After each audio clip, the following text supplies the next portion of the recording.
দিল্লির দিকে নজর, ইন্ডিয়া জোটের বৈঠক। আর বৈঠকে ইতিমধ্যেই মমতা বন্দ্যোপাধ্যায় সোনিয়া গান্ধীকে নিয়ে উপস্থিত হয়েছেন, যেখানে সঙ্গে ছিলেন অভিষেক বন্দ্যোপাধ্যায়। মুহূর্তে দেখতে পাচ্ছেন বসে পড়েছেন বৈঠকের জন্য ২৬ দলের নেতৃত্ব। সোনিয়া, নীতিশ, শরদ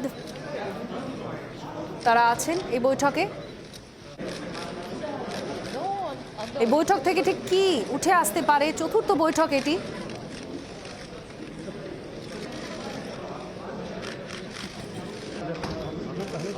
अच्छा ठीक है कोई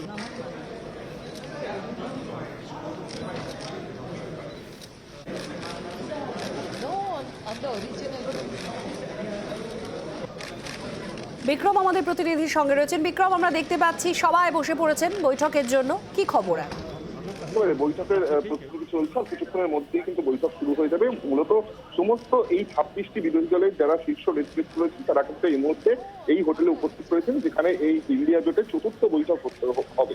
এবং তোমাকে জানিয়ে রাখবো যে ইতিমধ্যেই রাজ্যের মুখ্যমন্ত্রী এবং তৃণমূল কংগ্রেসের সুপ্রিমো মমতা বন্দ্যোপাধ্যায় তিনি এসে পৌঁছেছেন। তার সঙ্গে অভিষেক বন্দ্যোপাধ্যায় রয়েছেন, ডেরেক ওব্রায়েন রয়েছেন। অপরদিকে কংগ্রেসের তরফ থেকে সোনিয়া গান্ধী, রাহুল গান্ধী তারাও কিন্তু এসে পৌঁছেছেন। একে প্রত্যেক যে নেতা, এই বিরোধী দলগুলির যে নেতা, যার মধ্যে রয়েছেন অরবিন্দ কেজরিওয়াল, আম আদমি পার্টির তিনি দিল্লির মুখ্যমন্ত্রী, পাঞ্জাবের মুখ্যমন্ত্রী তিনি এসে পৌঁছেছেন। তার সঙ্গে সঙ্গে স্ট্যালিন তিনি পৌঁছেছেন, আরজেডির তরফ থেকে লালু প্রসাদ যাদব তিনিও এসে পৌঁছেছেন, এবং একাধিক মেহবুবা মুফতিকে কিছুক্ষণ আগে দেখা গেল তিনিও পৌঁছেছেন।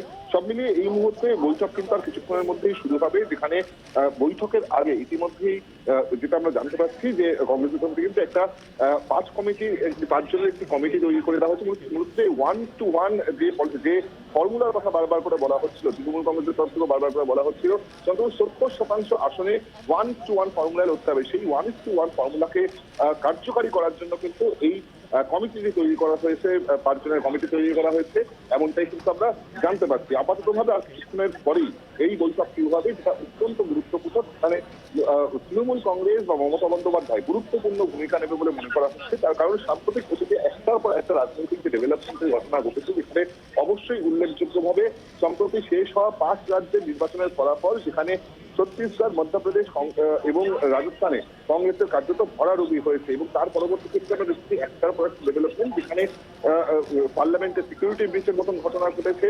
একই সঙ্গে গত ৩ দিন ধরে দেখা যাচ্ছে যে বিরোধী যে দল, সেই দলের সাংসদদেরকে সাসপেন্ড করা হচ্ছে, এবং সেখানে এখনো পর্যন্ত এই ৩ দিনে ১৪১ জন বিরোধী দলের নেতাদেরকে সাসপেন্ড করা হয়েছে। এবং যার মধ্যে তৃণমূল কংগ্রেসের যিনি লোকসভা দলনেতা সুদীপ বন্দ্যোপাধ্যায় পর্যন্ত রয়েছেন। গতকালই মুখ্যমন্ত্রী মমতা বন্দ্যোপাধ্যায় তিনি কিন্তু এই বিষয় নিয়ে বেশ কিছু বক্তব্য রেখেছেন, জোট নিয়েও তার যে মনোভাব সেটাও তিনি প্রকাশ করেছেন। আপাততভাবে এই বৈঠক কিছুক্ষণ বাদে শুরু হবে, সেখানে আসন রফা নিয়ে, আসন সমঝোতা নিয়ে কি রফা সূত্র বেরিয়ে আসে, কি সমাধান সূত্র বেরিয়ে আসে, সেটাই কিন্তু আপাততভাবে দেখার বিষয়।